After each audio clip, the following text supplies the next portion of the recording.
I always knew that I wanted to do something. I might not have been sure of exactly what I wanted to do at age 7, and at 15 I honestly might not still know what I want to do. But I do know that all of us on this earth are on a quest for self-purpose.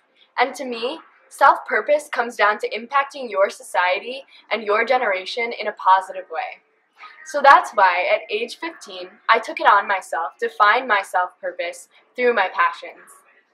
Hi, I'm Kyla. I'm 15 years old and a sophomore at Deerfield High School in Deerfield, Illinois, a suburb outside of Chicago. And today I'm here with you to share my story about my experiences, my insecurities, and my aspirations. So let's get to it. Even as a child, I swear I was a workaholic. So that's why my story started all the way back in 2009 when I was 7 years old. I started taking classes at the local Northwestern University, where I started learning web design and Scratch and computer programming. And that's where I instantly fell in love with the way that you could compute a solution to any problem. But I didn't really realize my passion for cybersecurity specifically until the summer after 8th grade. And what really started this passion and kickstarted it was the fact that that summer, faculty members at the local high school had their social security stolen and breached. And I really wanted to know more about how easy it was for hackers to get in and take this kind of information in an age where everything about us is becoming digitized. So I wanted to learn more. So I emailed the Deerfield mayor and I asked her if there was some sort of team that I could join or some sort of task force that was going against and combating this type of issue. And I was really surprised to hear from her that a lot of the action that they were taking was more reactive rather than proactive for the next one. And so I knew that I wanted to change something and disrupt this environment. But I wanted to learn more about the issue at hand first. So I went to an NSA-sponsored GenCyber Camp the summer after 8th grade, where I had some really cool late-night conversations with PhD and master's students about the research that they were doing in cybersecurity. And that's where I really got to know the really unique things about cybersecurity in terms of the privacy and the public Wi-Fi hacks and things like that. And I really got super intrigued by it. So, the beginning of my freshman year of high school, I founded Bits and Bytes Cybersecurity Education with the mission of equipping youth from the age of 5 with the cybersecurity skills they needed for the digital future. And so far I've partnered with a lot of nonprofits and school districts and government organizations in order to advocate for this issue. But I can't say that all of this has been positive and all of this has come from good times. There have been some hard times, and especially in the beginning, it was rough at start. And I can say that my first event, I had everything planned out, and I had my presentation done, and I had invited my friends, and I even invited my family friends and a videographer who was going to video the entire event.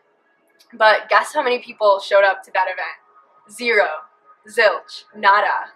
I couldn't believe it. I had worked so hard, but I wasn't seeing the results that I wanted to see. But I learned so much from that first experience. I learned that as an entrepreneur, you really have to find your own strategies for self-motivation. An entrepreneur recently told me that I should always be in beta. I should always be testing new strategies, dipping my feet in new things, and seeing what works for me in my organization and what doesn't. And I realized that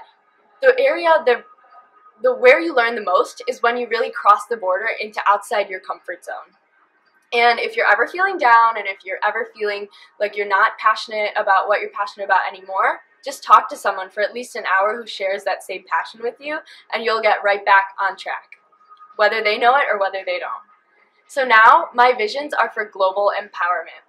The other day, my dad showed me a picture of a lady in India, and she was sitting on the side of the corner of a street, and she was surrounded by fruits, and she was selling her fruit, but in her hand was a smartphone. And it just made me realize, and it got me thinking, what if this lady knew how to secure her data, how to keep it private, and how to use those security practices in her company, in her organization that she was running?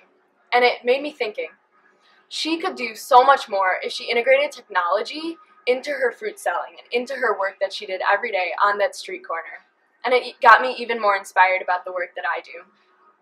But what I can tell you now, and the advice that I can share, is that this doesn't come from 100% positivity.